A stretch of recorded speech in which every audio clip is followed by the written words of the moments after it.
So I'm Rebecca Mushter. I'm a faculty member at SUNY Oswego, and I teach graphic design, and I'm also the associate director of our Teaching and Learning Center. I'm Jen Kane. I'm in the economics department and the director of our Teaching and Learning Center. Did you forget you were in charge of the thing? Yes, I forgot. So what is a podcast, right? Like, we got to start there. We always need to start at the beginning. A podcast is really, a digital file that's downloadable that you can get and access from your own computer, right? And what's unique about podcasts specifically is that it's generally subscription-based, right? So you can kind of automatically have it download to your computer when the next episode comes out. They're generally episodic, but they don't have to be. And they're available via syndication, right? So it's not just any random audio files that you can download, but they're syndicated and you can get them on a regular basis. John and I had never done a podcast before. Well, I actually did. Okay. We both listened to podcasts quite a bit, but last summer I was asked to do a podcast down at Duke, where I've been teaching for 30-some summers now. And as a guest. I tried to avoid doing it because I just didn't like the idea of it, but I went on and it wasn't that bad, which helped get me interested in the possibility And of I heard John on that podcast. I was spending a lot of time listening to podcasts last summer because I had just had my daughter. So I was, cuddling an infant and desperately wanting some intellectual stimulation. And so I spent hours upon hours listening to podcasts. I listened to entire seasons of things like in a single day. So I was, texting John like, what other podcasts could I find? Please, anything. So we listened to a lot of them, and there are some that are specific to higher education, in addition to our T for Teaching podcast that we started last fall, including Teaching in Higher Ed, Teach Better, and Higher Ed Live. And the Teach Better one originates right down the road Yep. at Cornell. Yep. But, we also both listen to podcasts for professional development outside of just teaching. There's a couple of graphic design ones that I listen to on a regular basis, as well as all kinds of other things. And I listened to a few economic ones, yes. And the last one is ours, by the way, subscribe. Yeah. One of the nice things about podcasts versus other kinds of electronic delivery of information is that they're asynchronous, right? Like you can get it on your own time, whenever you want. They're on demand. You can subscribe, so you don't have to worry about always double checking to see if like a new episode's out or whatever. It automatically comes to you. It's like a gift that comes in the mail. We can also provide show notes so that when guests talk about interesting things or their research, we can link out directly to those things and share those materials out very easily. And we also provide transcripts, which are really great. I'm a heavy advocate for accessibility, so transcripts are available for that reason, but also as a podcast listener, I also heavily use transcripts. I will listen to a podcast and I'll go back and skim through and grab out like some of the details or nuggets that I really wanted to make sure I didn't forget. So there's a couple of graphic design ones that I was using regularly while I was for teaching purposes, and I would listen to a few of them in a row and then go back and use the transcripts to take some notes of things to bring back to my students. And we have at least a few people who just read the transcripts, that they prefer reading to listening. So we found that it got much more use than we expected. And of course, as soon as you have a text version of it, it's more searchable, it's more findable, right? So that's really helpful. So our audience, one of the reasons we did this through the Teaching Center is we wanted to reach more faculty. We have a growing number of part-time faculty. We have about half of our faculty commute from at least 30 or 40 miles away. So we have a lot of people who spend quite a bit of time driving. And by having podcasts, we're able to reach them in ways where it's a little bit hard to reach them otherwise. We have a lot of faculty who only come in and teach night classes. And whenever we tried offering classes late in the day or early evening, we don't get many, workshops, we don't get many people attending. But with a podcast, we're reaching a lot of our adjuncts and a lot of part-time faculty that we haven't been able to reach as effectively otherwise. And I think those commuters are a big piece, right? Like a lot of our campuses are rural, right? So people are driving distances to to come to work, and so it's a way to get that professional development in another context. I listen to them while I'm making dinner. Right? So there's a lot of different ways that you can get that information. I walk to work most days, and it's about a half an hour each way, which gives me about 2 hours of listening time because I subscribe to so many, I play them at double speed. Talks at double speed too. I don't know if you caught that. Okay, so the software that we use for our podcast is we do our audio editing in Adobe Audition, which we have a campus subscription to that, so it doesn't cost much. If you buy it yourself, it's fairly expensive, or as part of the Creative Commons, I'm sorry, not the Creative Commons, Cloud. as part of the Creative Cloud package, it's one of the items. When As an educator, you can get like a monthly license for $20.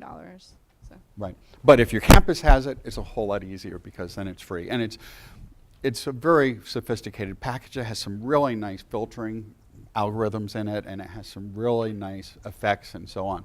We use Zoom for remote calls, so when we have remote guests, and we have actually several podcast guests here. We have Judy Littlejohn. We have, well, actually, we've got 4 or 5 people, I think, who have been guests. So, Hi, guests. Hi, everybody. Raise your hand if you've been a guest on the podcast here. Thank Yeah, you. so there we go. Okay. And then we use Audio Hijack to take the audio from Zoom and redirect it and save it. And our audio comes in from a mixer and gets saved on one track. So the guests come in on the left channel, we're on the right channel, and that allows us to edit them separately so we can filter out any noise on the channel where people aren't talking much more easily. And if we have live guests, then we also have a spatial relationship with our audio as well. So Yeah. we each have specific microphones, and one's more one way than the other, right? So it feels like you're in a space. So yeah, one of us is I'm on the left, Couldn't remember which Rebecca's on the right, and the guest is right in the center. So if you're using headphones, you can hear the stereo separation. You might not even notice it, but we know it's there at least. It makes us feel good. We use YouTube actually to generate captions. We don't post the videos there, but we upload them with just an image, and then within a half an hour or so, or an hour, we end up with a fairly reasonably good transcript with some problems that we'll talk about later. And then WordPress. Yeah, and then we have a website, tforteaching.com. That was tforteaching.com. And it's using WordPress. It's a self-hosted version of WordPress for those that are interested in that detail. We pop in the actual the podcast recordings from Podbean. Yeah, and we use Podbean as a hosting service. You don't have to use a hosting service, but it's really nice because it generates the iTunes feeds directly, and most of the other things pull directly from there. It also shares it out to Spotify and other things. So it does much of the back-end stuff, so we don't have to do a lot of server setup on that. It helps also a lot with resource management and traffic sort of things. So the equipment, what we use now are some Heil PR40 dynamic microphones. There's 2 main types of microphones used in these things. There's either dynamic or condenser mics. Condenser mics are much better, except they pick up all the sound really well. Dynamic microphones work really well when you're close to them, and it doesn't pick up noise Like, as it'd be well really further annoying away. if I move my microphone right here and started tapping.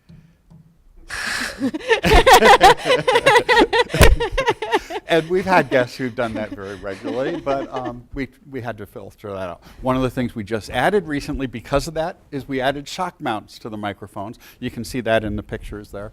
And we have an overhead boom mic stand so people don't have to hold it and so on. And then, of course, he picked out ones that look really nice because I'm a designer, so it made me they do feel look good. really nice. They look really professional, so at least we've got that image going for us there. And then we just use a stereo mixer. However, you don't have to get really You don't have to be expensive fancy. equipment. You can do things really at a low budget. Really, all you need is some sort of device that can record audio, and you can host it on SoundCloud for free, and you could just store the files in Google Drive or in Dropbox or something else and just share them from a website. You lose the syndication there. You no longer have the ability to have people subscribe, or at least not as easily. You could still do an RSS feed from a page, but it's easier to have a streaming server that handles all that. You can for actually hand code the feed that sends it to iTunes. It's not that hard. Right. Although Spotify will only take it if it's coming from one of their approved services. And an alternative to using Adobe Audition is you could use Audacity, which is a remarkably full-featured audio editing package, and it's open source, it's free. So you can do all of this even from just a smartphone. One of our guests, Lindley Melham, actually has a podcast with tens of thousands of listeners out there, and she does it all on her iPhone. She records things on her iPhone and she uploads it to, actually, I think it's to SoundCloud. I think it might be, yeah. There's also a number of podcast hosting services. We're using Podbean, but there's others that are pretty common, including Blueberry, Libsyn, and Buzzsprout, and then also SoundCloud that we mentioned, which is like your free option.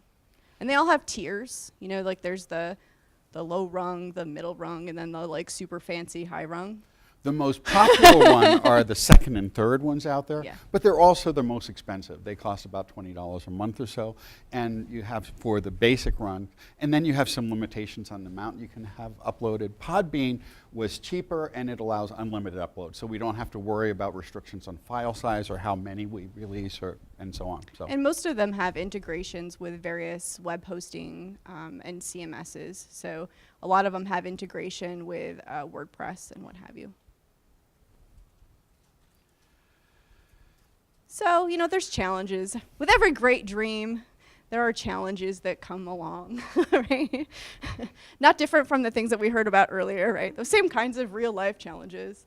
So I'll let you talk about that editing. One of the things we didn't notice is all the noise in our office. We weren't quite as aware of it as we were when we started hearing it come through the recordings. We're right next to a restroom right behind our office with a toilet that squeals really loudly, or it did for a while until we had them fix it. We had to complain. It You'd be seemed like surprised. you know, there seemed to be some sort of a dysentery problem going on for a while there. But in any case, it Facilities was really like fixed difficult. it, yeah. We also have a refrigerator in the room that we didn't notice has, whenever it kicks on, generated this little hum that we had to remove. We had an overhead light that was kind of noisy that we didn't really notice so much until we were doing this. So And it's a good thing that I have like really good hearing, because we've started narrowing down like what some of the things were. The only one that you could actually hear. there were some that I could hear, but my hearing went out from playing loud music a long time ago. But so it does take a lot of time to edit it. In some cases, we have to go through when there's a background hum like that, and we just edit out the sounds between every syllable, because you don't hear it when there's words, but you hear it in the silence. So we had to go through and edit every little bit of that out, and that took an awful lot of time. So it does take time to do editing. We're hoping to get a graduate posted some internships for the fall.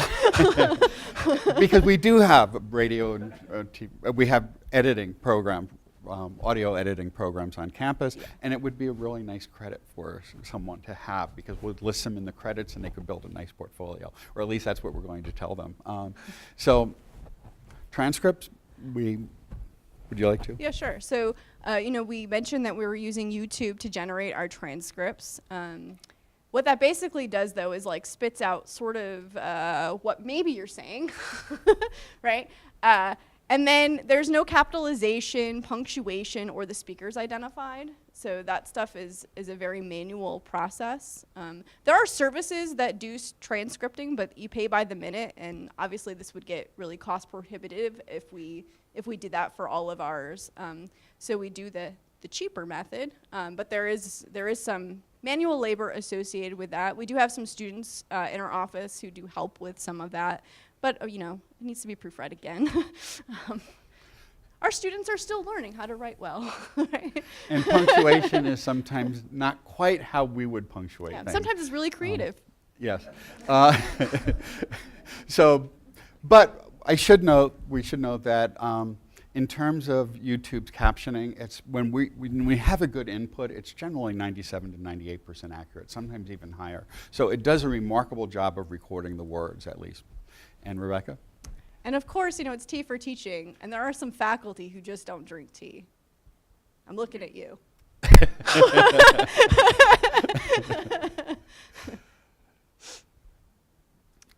So there's really quite a few opportunities we've discovered. This was a pilot the pilot went really well, so then we, really just took it on.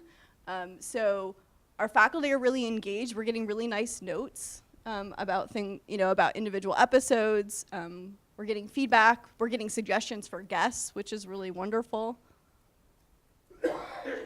We're able to highlight our faculty.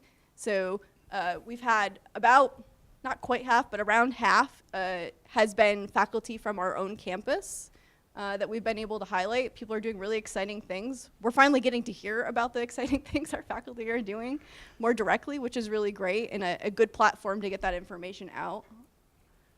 And we've also interacted with people elsewhere, and I've been amazed at how agreeable people have been. We see an article in the Chronicle, or we see an article in the Times about someone doing something interesting.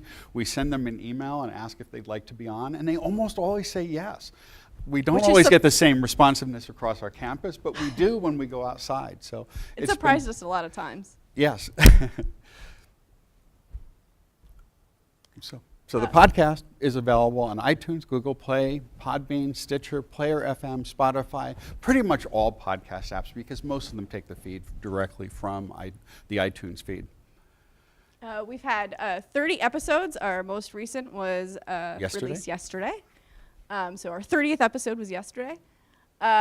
We have about 100 downloads on average, 40 countries, 43 states, but that's disputed, right? There might be more than that. 43? Well, there's also one that says other U.S., so we're not sure don't know about what that means. So, so like territories, perhaps. Yeah, it could be. And we've had 19 SUNY Oswego guests.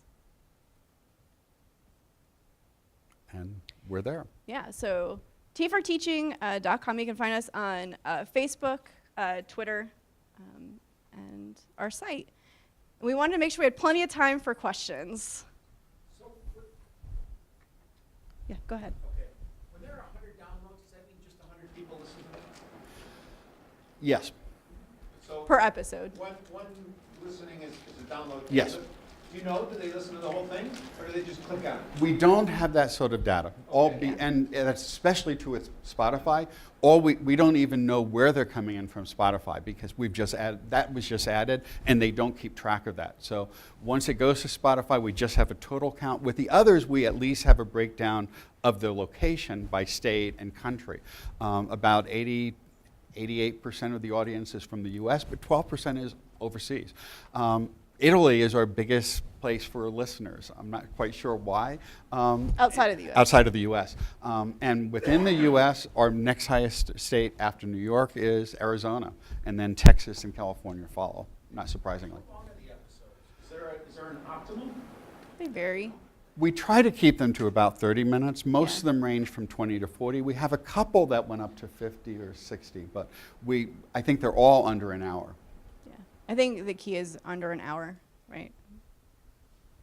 Do you have parameters about the themes? What kind of themes or topics? Well, I think we identified that as innovative uses of, I'm trying to remember our intro. It needs to be specific to teaching and learning. Right. It's not just anything related to higher ed. And using good evidence-based practices is an emphasis. We do, when we reach out to guests, because we invite people to be on the podcast, we collaborate on an outline and a series of questions. So the person that we're interviewing does help to frame the episode a bit, but everybody involved has editing power in that. So do you do your own research on the folks that you... We do, generally. Or often they'll send us things, and often when we reach out to people, it's because we've already seen something that they've done, an article they published or something they wrote. We had a couple of guests from the University of Texas, one of whom now has our, I think, second most popular episode on gender bias in course evaluations. And we saw her, we had seen her articles a year ago in the Chronicle, and then we saw some things written up about her in the Times and other places. So we're already broadly familiar, but people will often share some resources in advance, and we'll read them and use that to help frame the questions. Oh, okay, so you have your questions all set. And we share them with our guests, and we give them editing rights, so if there's things they want us to focus on, they can do that. If they want us not to talk about certain areas, we'll honor that. And after we record it, we share the recording with them before we release it. In theory, we'd give them a few days. In practice, it's often like 12 hours or so. But then we say if we need to make changes later, we could. The last podcast was edited, I think, at 1:30, 2 o'clock in the morning before it was released yesterday morning. So sometimes that happens, yeah. But I would also say, we have that outline, we have our guiding questions, but we want it to be a dialogue. So we're not sitting there like reading the questions off. We get off script very frequently. So your content will always be focused on original content? What do you mean? Creation versus, so you're bringing in folks recording, Yeah. and doing it, but in terms of a secondary market, in terms of being a resource for folks like us to say, hey, in addition to what we're publishing, here's some other podcast information that's out there. So that's what I'm asking. Will you just focus on creating your own content, or at some point do you see we yourself often being refer to a others. resource Yeah.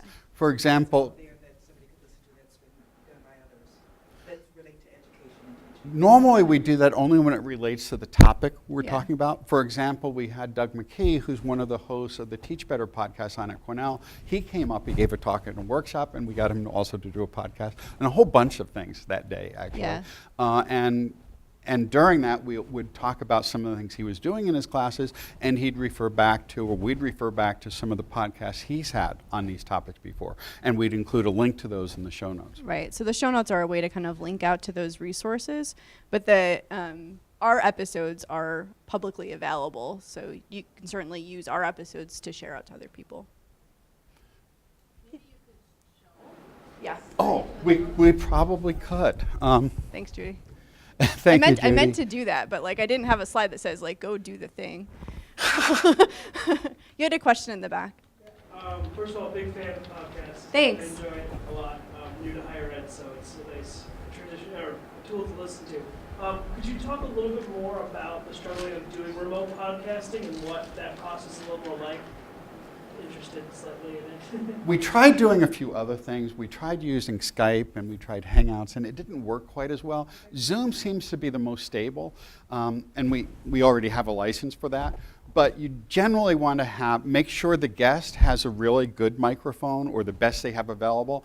And even though the system, Zoom and most other things now do noise cancellation, it doesn't hurt for them to have microphones or headphones or earbuds at the least on. And one of the important things to do is to remind people not to be tapping their headset, if they're wearing a headset, not to be tapping the table or rustling things, because their microphones pick all that up and then we have to edit it out as best as we can.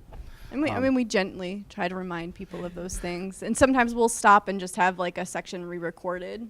Because we hear noise that Yeah. we know we can't filter out. But the way, Audio Hijack is a really nice program. It works on Mac systems. There's other things on PCs that do the equivalent thing. I think it's like $20, $25, but it will take the audio input from pretty much anywhere and redirect it anywhere else. So it takes the incoming audio from Zoom and it takes our audio directly and tees it off into the recording.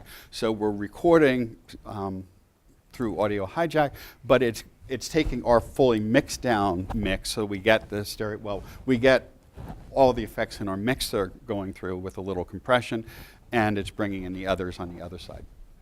And then when we run it through Audition, we remix it down after cleaning up each track. We remix it together to give us some stereo separation.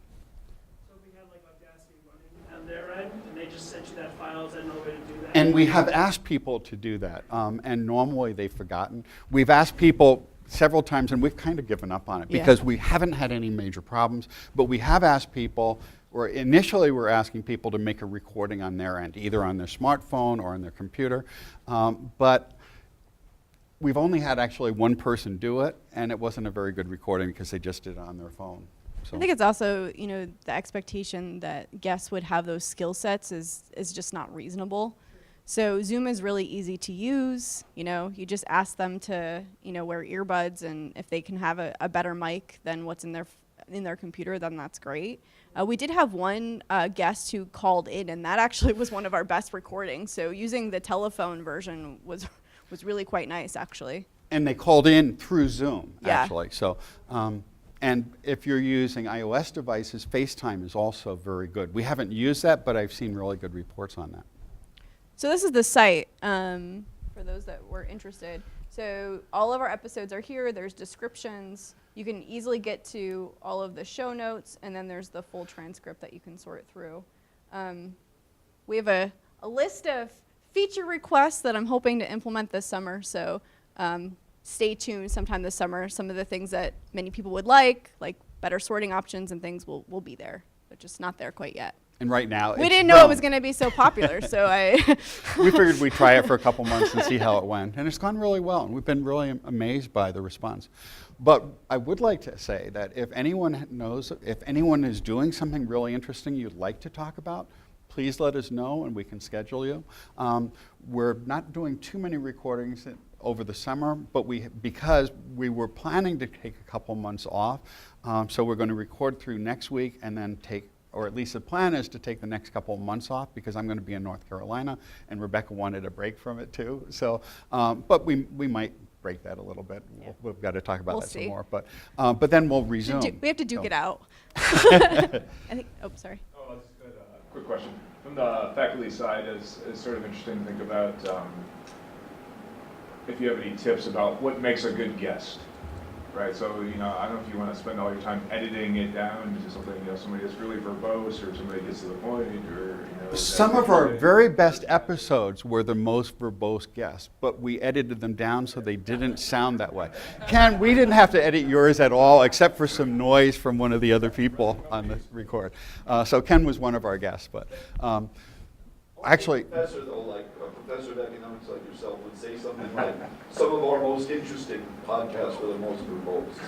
How do you get away with well, that? actually, maybe verbose wasn't the word. We've had podcasts where we had an hour recorded that was reduced down to a 25-minute episode without removing a single complete sentence. It was just removing the ums and the ahs and you knows and sort of kind of like maybe things that get inserted. And so He's that, looking at me because I do that. not anymore, though. One of the nice things about doing a podcast is when you have to edit out all those little verbal tics you have, you become much more conscious of that. I would also say that the best episodes and the best guests are the people who can get comfortable and be conversational. So people who want to rely on their notes and read off their notes tend to be more anxious, right? And so it takes a lot more time to calm down. So I think generally if we notice someone's really nervous, we just spend more time chit-chatting at the beginning. And we have the recording on and we don't actually get into it until we feel like it's simmered down a little bit. And a lot of times we'll notice that the beginning's a little rocky, but then they got into it a little bit later. I think you had your hand up for a while and we'll be. So are you processing each episode one at a time, or are you batch recording? We're doing it one at a time and editing it over the course of a week or so. We've recorded about 5 or 6 episodes ahead, or Yeah. maybe 7 ahead, but I've been editing them week by week because it takes quite a bit of time to edit each one down. And we don't have a lot of student help at the moment, so we're working on trying to get some of that intern help for the fall. But we have recorded more than one in a day. We have found that Over 3 is really starting to push it in terms of our loopiness. And we discovered that in one day when we recorded 4 during our spring break. So, All right, well, Okay. that was wonderful. I think we have one last question. There was one question. Actually, you almost answered. I was just looking for a total time commitment as far as what your range. You don't want to know. too much. But if anyone would like to be on or is doing something interesting, send us an email. Or if you know other people on your campuses who's doing something interesting in terms of their teaching or in terms of their use of educational technology, let us know and we'll schedule them. Thank you so much. Thank you. Thanks so much.